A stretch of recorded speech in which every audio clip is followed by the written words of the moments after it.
बढ़िया। और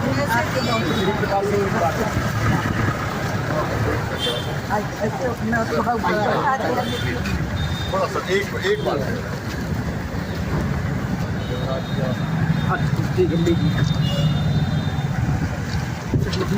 आप जो है सुरकान जी है, ये सुरकान जी है, ये शिव जी के सर आप पे आइए। आइए सर आइए। आप एनवाईके के डायरेक्टर और ये संयोजक और अच्छा ये तो अच्छा है, हवा अच्छा चल रहा है। बहुत जगह अच्छी बात है।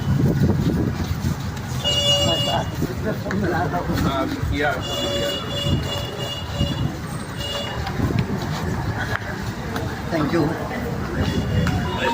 ला बेटा थोड़ी ही नमस्कार। आप कहाँ से हैं?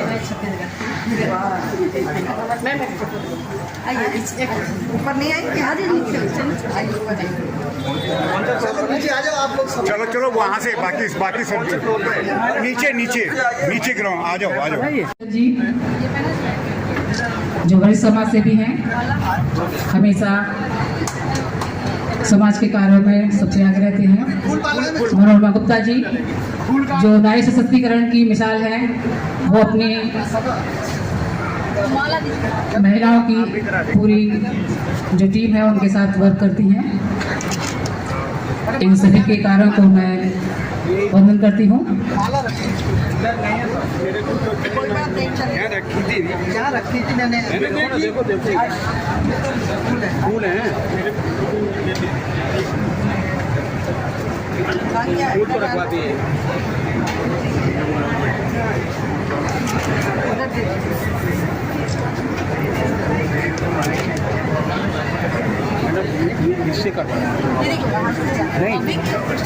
आओ झुककर सलाम करें उनको, आओ झुककर सलाम करें उनको जिनके हिस्से में ये मुकाम आता है।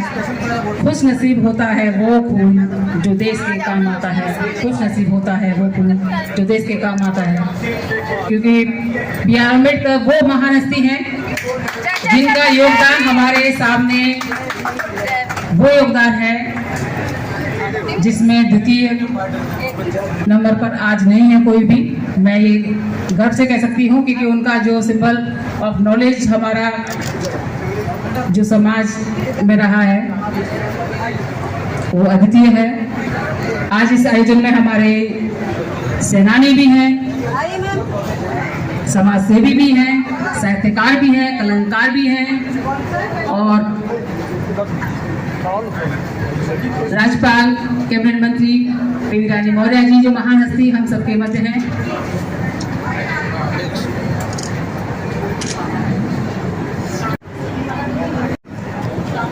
एक हमारा जीना जी अपना स्थान ग्रहण करें मंच पर।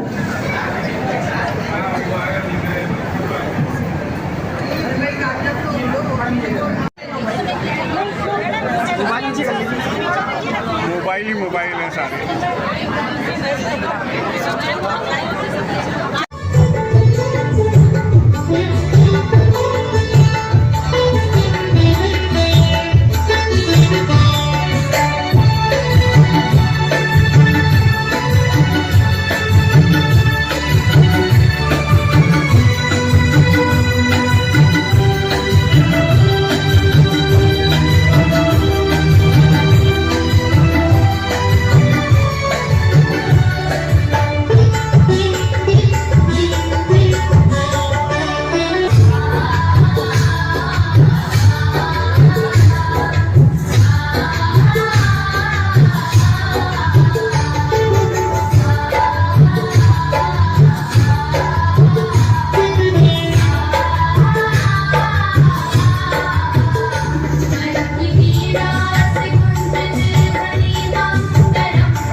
विजन में तालियों की बहुत कमी हो रही है, तो मैं आप सभी से आग्रह करूंगी कि ये बच्चों का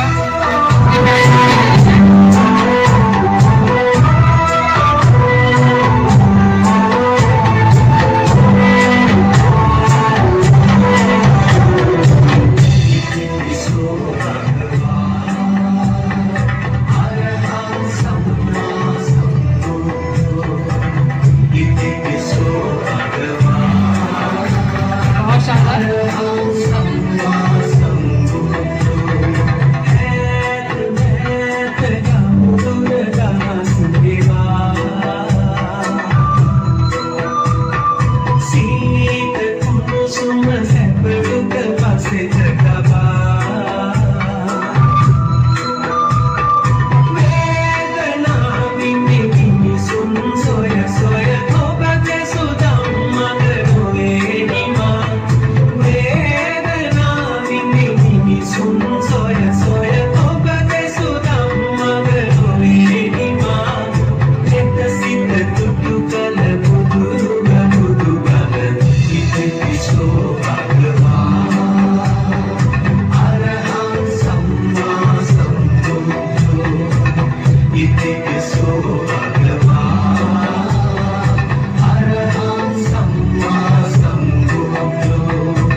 बहुत ही सुंदर।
डॉक्टर श्री श्यामकांत शर्मा जी, श्रीमती सुनीता श्रीवास्तव, जलेश्वरी गेंदले, बाबू बच्ची सिंह, करतार सिंह भारती जी, अनीता गौतम जी, शैलेश प्रजापति जी, श्री प्रकाश जिनका नाम आया, अर्चना रानी जी, सुनीता श्रीवास्तव, शैलेश जी, बच्चू सिंह और आपका शांति जी और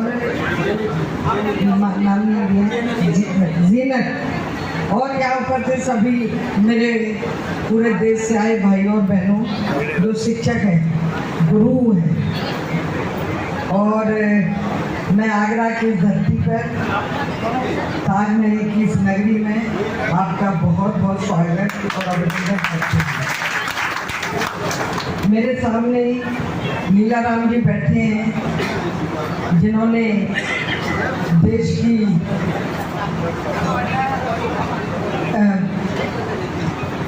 के अस्मिता के लिए, देश की रक्षा के लिए मुझे लगता है अपने दोनों पैर भी गवा दिए हैं। मैं आपको बहुत बहुत प्रणाम करती हूँ। और आज आपके दोनों बेटे आर्मी में भी हैं, ये भी बड़ी बात है। ऐसे हमारे जो लीलाराम जी बैठे हैं, एक बार सब खड़े होके हाथ ताली बजा के इनका स्वागत करिए, उनका अभिनंदन करिए, जिन्होंने देश के लिए अपने दोनों पैर गंवा दिए, लेकिन इसके बाद भी इनके हौसले में कोई कमी नहीं है। अपने दोनों बेटे देश के लिए भेज दिए हैं। मैं आपको बहुत बहुत प्रणाम करती हूँ, अभिनंदन करती हूँ। ईश्वर से यही प्रार्थना करती हूँ कि आप देश हित के लिए इसी तरह कार्य करते रहिए। Thank you. बैठिए सर।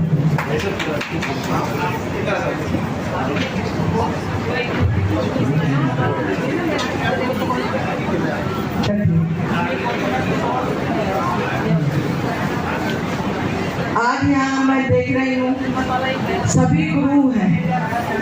कोई जैसा बोल रहे थे शर्मा जी, कोई वो वैसी महिलाएं नहीं आई जिनको हमें आर्थिक रूप से सशक्त करना है। हमें आप लोगों के माध्यम से गांव-गांव तक जाके मोदी जी जो नारी उनके फोकस में महिला को जो सशक्त करना चाहते हैं, और जैसा आपने बताया कि हर महिला के हाथ में पैसा हो, वो कैसे अपना घर को और अच्छे से चला पाएगी, और वो तभी चला पाएगी जब वो स्वयं कमाएगी। रमा देवी का भी उदाहरण दिया, कौन बनेगा करोड़पति में मैंने देखा। कल भी मैं अपने YouTube पर देख रही थी तो उन्होंने अपनी छोटी सी स्टोरी दी कि किस तरह घर की आर्थिक स्थिति कमजोर थी और पैसा ना होने के कारण उनके बेटे का इलाज नहीं हो सका और वो मृत्यु को प्राप्त हो गया। तब से उनके मन में आई कि पैसा जीवन में कितना जरूरी है। आप इसको उदाहरण के रूप में दे सकते हैं। यदि उनके पास पैसा होता तो आज उनका बेटा पता नहीं उनसे भी आगे कहीं होता और अच्छा कार्य कर रहा होता, लेकिन ईश्वर की नियति को कोई रोक नहीं सकता और वो अपने माता पिता को छोड़ के चला गया। और उस महिला ने तब मन में ठानी। आपको मैं ज़्यादा तो क्या समझा पाऊँ, क्योंकि आप सब समझदार हैं, पढ़ी लिखी हैं, कहीं ना कहीं ज्ञान देने का काम कर रही हैं। अभी आप शांति कोटेले जी, कोकिला जी, जो पूरी दुनिया में एक धाक जमा रही हैं महिला सशक्तिकरण के नाम पर, देश विदेश घूम रही हैं, अवार्ड ले रही हैं, ये भी तो एक महिला ही है। आप ये समझाइए, आपके अंदर भी वो गुण है, आप कर रही होंगी उस काम को, 100% कर रही होंगी। मैं जानती हूँ कि अगर महिला मन में ठान ले तो वो क्या नहीं कर सकती। कोई बच्ची अगर मन में ठान ले कि मुझे बड़े होके ये करना ही है तो उसे कोई रोक नहीं सकता। तो आप सब गुरुओं का यही काम है, जब आप शिक्षा दें तो उसको शिक्षा के बारे में बताओ। आज अपने प्रधानमंत्री नरेंद्र मोदी जी ने शिक्षा नीति को बना के इतना सरल कर दिया है कि हम बच्चे पे अब अपनी इच्छाएं नहीं थोप सकते। उससे ये नहीं कह सकते उसके मन में कलाकार बनने की और हम कहें तो डॉक्टर बन जा। कई बार बच्चे के ऊपर इतना प्रेशर होता है कि बच्चे सुसाइड तक कर लेते हैं। उसकी प्रतिभा को पहचान के कि वो क्या करना चाहता है, वो क्या बनना चाहता है, उसी के अनुसार आप पेरेंट्स मीटिंग होती होगी, उन बच्चों को माता पिता से कहिए कि आप अपने बेटे की बेटी की रुचि को पहचानिए, उसी के अनुसार उसे सब्जेक्ट दीजिए, उन्हीं के अनुसार वो पढ़ाई करें। बाबा भीमराव अम्बेडकर ने भी संविधान में यही लिखा था। बाबा साहब भी यही चाहते थे कि उनकी रुचि के अनुसार अगर हम बच्चों को शिक्षा देंगे तो वो तभी आगे बढ़ेंगे। हम जबरदस्ती अपनी इच्छाएं पर नहीं थोपते। आप सब जानते हैं बाबा भीमराव अम्बेडकर किन परिस्थितियों में पढ़ के बड़े हुए, कितने अपमान सहे, लेकिन उन्हें जो समाज के लिए कार्य करने थे, उन्हें जो समाज के लिए करना था, वो उसे पूर्ण करके गए और वो पूर्ण इस तरह करके गए कि संविधान लिख के गए। संविधान में महिलाओं के जो अधिकार हैं उन्हें वो सुरक्षित करके गए। वो जानते थे, जैसा भी आप कह भी रहे थे, शर्मा जी कह भी रहे थे कि अपनी लाठी खुद बनना पड़ेगा, या भगवान बुद्ध का जो एक वाक्य है, अपो देवो भव, अपने दीपक स्वयं बने। जब तक हम अपने दीपक नहीं बनेंगे हम दूसरों को राह नहीं दिखा सकते। और महिला को ये ईश्वर ने एक शक्ति दी है कि उसकी जो सिक्स सेंस है वो अलग से काम करती है।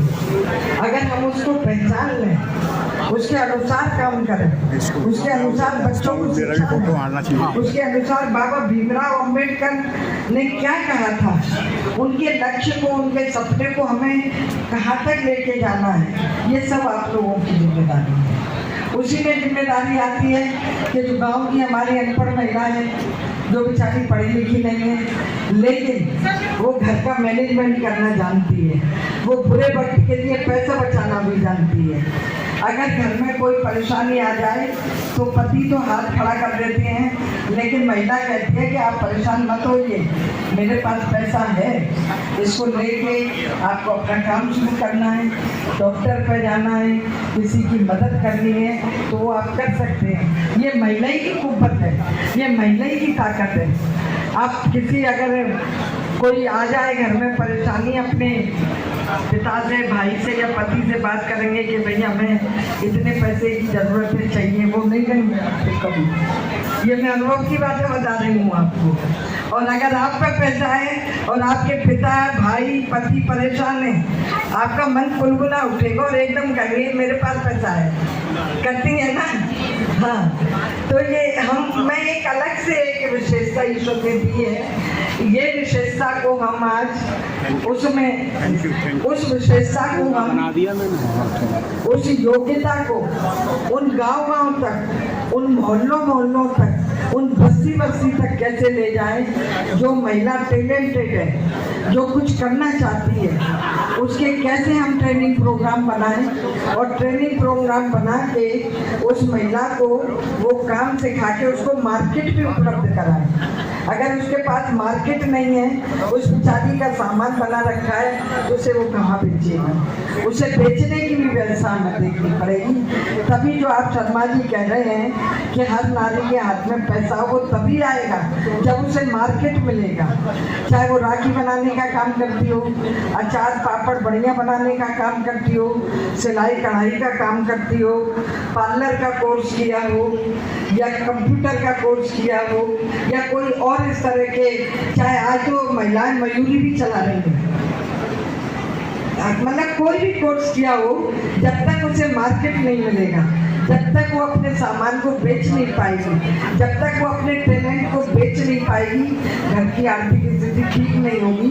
तो ये हमारी और आपकी सबकी जिम्मेदारी है कि हम महिलाओं के लिए मार्केट भी उपलब्ध कराने का प्रयास करें। मैं एक प्रयास कर रही हूँ कि कि अब की हमने जेल में जाके महिला बहनों से राखी बनवाई है और उन राखियों को बेचने की भी जिम्मेदारी हमने ली है।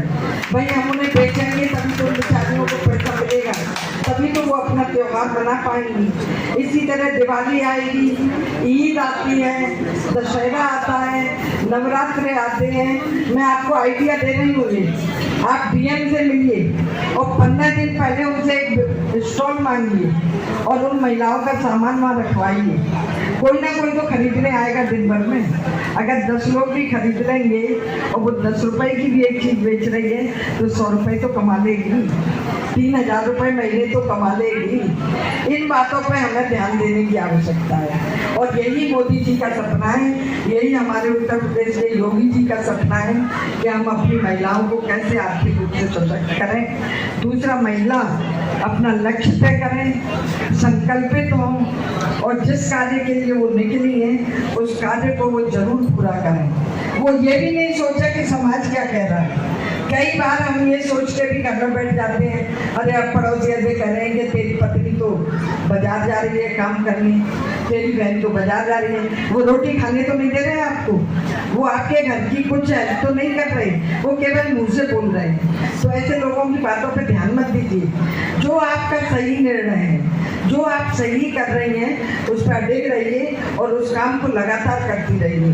तो आज का ये जो सम्मेलन है तभी सफल होगा कि हम यहाँ से, मुझे लगता है ये आज ही दिन भर चलने वाला है, इसके कई सत्र होने वाले हैं और मैं समझती हूँ कि इसका निचोड़ जरूर निकलेगा और जो भी अच्छे सुझाव आएंगे, जो भी उसकी कुछ अच्छी बातें आएँ वो मुझे भी भेजिए, क्योंकि मैं भी महिला कल्याण और पुरस्कार मंत्री हूँ। तो हम भी अपने बच्चों के लिए, अपनी महिलाओं के लिए, आप सब जो देश भर से आए, आपके प्रदेशों में क्या क्या कार्य चल रहे हैं महिलाओं के लिए, आप उनके लिए क्या क्या कर रहे हैं, अगर ये सारी बातों को चिंतन मनन करके और इसकी एक मिनट जरूर लिखी जानी चाहिए, लिखे जाने चाहिए ये सुझाव, और उसमें जो अच्छे सुझाव हों वो मुझे भी भेजिए। मैं भी आपकी बात का उत्तर प्रदेश में जो भी होगा उसे लागू कराने का प्रयास करूँगी। आप सब आए हैं, मैं आपका बहुत बहुत अभिनंदन वंदन करती हूँ और यही कहती हूँ कि आप फिर आगरा आइए, फिर इस विषय पे कम से कम 2 दिन बैठिए और मुझे फिर बुलाइए, फिर इस पर हम बात करेंगे। बहुत बहुत धन्यवाद। जय भीम, जय भारत। सबसे खुशी की बात ये है कि ये शिक्षा प्रकोष्ठ में पूरे देश में भी सेमिनार आगरा और यहाँ सारे हमारे पूजक बैठे हैं, शिक्षक बैठे हैं जो अपने माध्यम से इन बातों को गांव-गांव तक पहुँचाएंगे। हम महिला को कैसे आर्थिक रूप से सशक्त करना चाहते हैं, बच्चों को उनके मानसिक स्तर के हिसाब से उन्हें शिक्षित करना चाहते हैं और जब हम उन्हें मानसिक स्तर के हिसाब से शिक्षित करेंगे तो वो और अच्छा करेंगे और आगे बढ़ेंगे। महिलाएं जैसा मोदी जी चाहते हैं कि हर महिला के हाथ में पैसा हो, हर महिला हमारी आर्थिक रूप से सशक्त हो, अपने पैरों पर खड़ी हो, तो जो उनका टैलेंट है वो भी आना चाहिए और उनके मार्केट में भी व्यवस्था होनी चाहिए, तभी हम महिलाओं को सशक्त कर पाएंगे। मैं यही चाहती हूँ कि महिला जो भी अपने सामान को बना रही है, जितने भी यहाँ शिक्षक कर बैठे हैं, मंच पर भी बैठे हैं, मार्केट की व्यवस्था की जरूर बात करें। अगर मार्केट नहीं होगा तो वो अपना सामान नहीं बेच नहीं पाएगी और आर्थिक रूप से सशक्त नहीं पाएगी, तो उसमें भी हमें चिंतन नजर करना होगा। ये कार्यशाला सफल हो, पूरे देश भर के लोग आए हैं, उनको मैंने आज आने पर बहुत बहुत स्वागत किया है, उनका बहुत बहुत धन्यवाद, आभार। दीदी, आपने संविधान की बात की, बाबा साहब ने महिलाओं को एक सम्मान दिया, मुक्ति का रास्ता दिखाया, आज संविधान को बदलने की लोग बात करते हैं, क्या कहना चाहते हैं? कोई संविधान को नहीं बदल पाएगा। बाबा साहब वो ही चलेगा देश में। जो लोग बात करते हैं वो वोट बैंक को बढ़ाने के लिए करते हैं, लेकिन नहीं बदलेगा। धन्यवाद। आइए चल